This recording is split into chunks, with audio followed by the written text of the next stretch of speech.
Halo, selamat pagi waktu Philadelphia, negara bagian Pennsylvania. Saat ini saya berada di salah satu TPS di tengah kota Philadelphia yang pada pagi hari tadi ini dikelilingi oleh antrian orang-orang yang akan memberikan suara mereka. TPS ini buka pada pukul 7 pagi dan tutup pada pukul 7 malam. Saat ini antrean seperti yang dapat Anda lihat ini mulai menipis karena di Amerika Serikat pemilu ini bukanlah sebuah hari libur nasional sehingga ada kebijakan yang berbeda antara satu tempat kerja dengan tempat kerja yang lainnya, kemudian sekolah-sekolah, sehingga pada pagi tadi ini antreannya lebih panjang karena mungkin banyak orang yang memilih untuk memberikan suara mereka sebelum mereka pergi ke tempat kerja misalnya.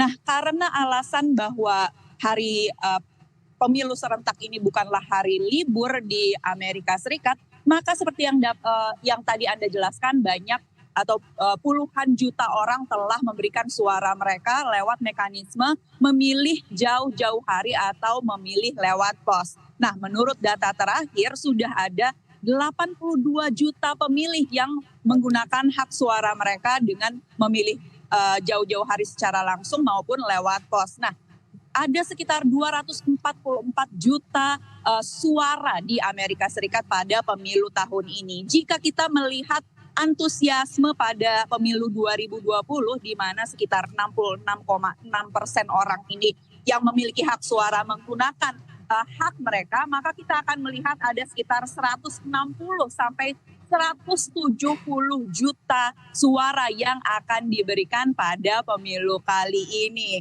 Nah, tadi Anda juga sempat mengatakan bahwa Pennsylvania adalah salah satu dari swing state yang diperebutkan. Ini merupakan alasan mengapa Pennsylvania ini penting. Dari 7 swing state atau negara bagian yang tidak bisa ditebak akan dimenangkan oleh kandidat mana begitu, Pennsylvania ini adalah negara bagian yang paling diperebutkan. Ada dua alasan. Yang pertama adalah Pennsylvania ini electoral vote atau suara electoral poinnya ini paling tinggi di antara 7 negara bagian swing state yang diperebutkan di antara Arizona, Nevada, Michigan, Wisconsin, North Carolina, dan juga Georgia. Pennsylvania inilah yang suara elektoralnya atau poinnya paling tinggi. Dan alasan yang kedua adalah jika kita melihat dari rumus, kemudian prediksi bagaimana kedua kandidat ini akan memenangkan pemilu, ini jalannya sulit atau terjal tanpa memenangkan Pennsylvania.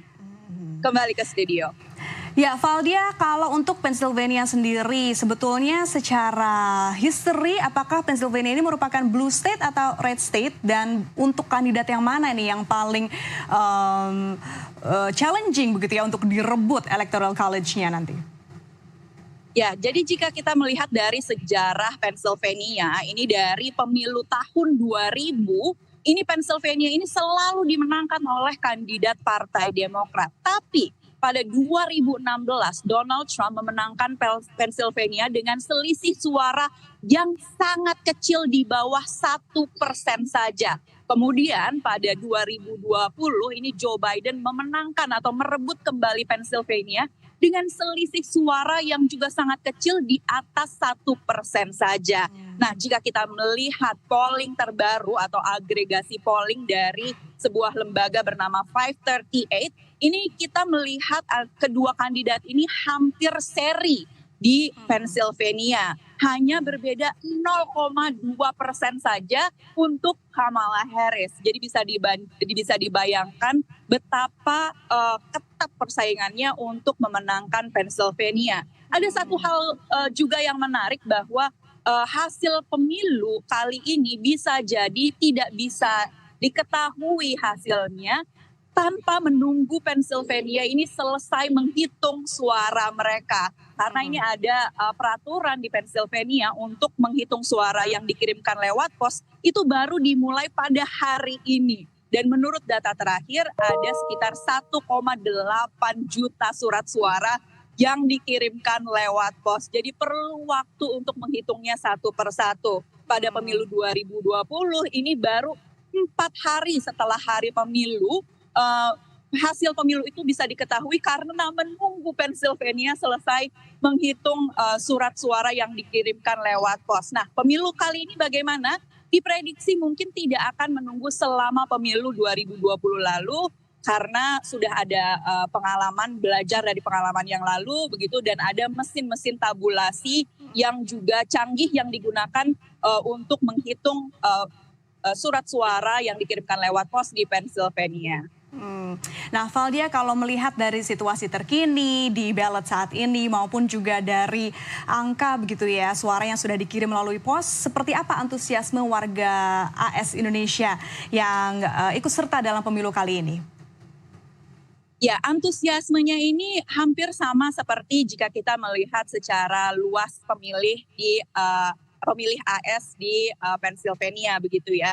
Saya bertemu dengan tokoh dari komunitas diaspora dan penggerak komunitas diaspora ini, mereka mengatakan bahwa antusiasmenya ini meningkat karena saat mereka mendorong para pemilih diaspora yang memang memiliki hak pilih karena merupakan warga negara Amerika Serikat ini, keikutsertaan mereka itu tinggi untuk memilih jauh-jauh hari sebelum pemilu serentak untuk menghindari kendala seperti antrean yang panjang dan sebagainya. Menurut mereka, keikutsertaan dari komunitas diaspora ini lebih tinggi daripada yang ditargetkan untuk memilih sebelum hari pemilu serentak. Nah, saat hari pemilu serentak pun mereka keikutsertaannya juga tinggi. Jadi bagi diaspora yang memiliki alasan kesehatan, misalnya mereka mau untuk diantarkan ke TPS begitu, kemudian yang muda-muda juga